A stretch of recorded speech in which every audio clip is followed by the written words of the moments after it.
Hi guys, and welcome to today's art journal video. So today we are going to, or I'm going to show you how I created this.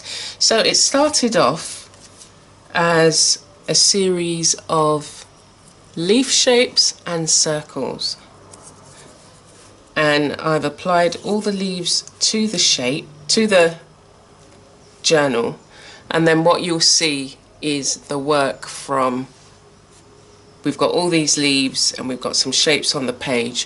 What are we going to do? So this was a really nice exercise. It's taken probably a couple of hours, but I just listened to, you can, while you're doing this kind of activity, you can be listening to an audio book or listening to some music and just enjoy that time that you can get just focusing on something that brings you joy. So let us get on and you'll see how this page develops. And yeah, I feel it's finished. For me, it's finished.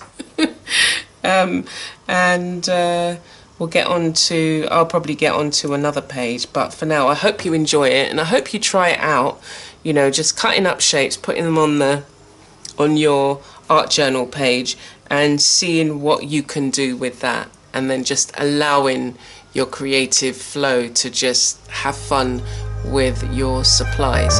So yeah, let's go on.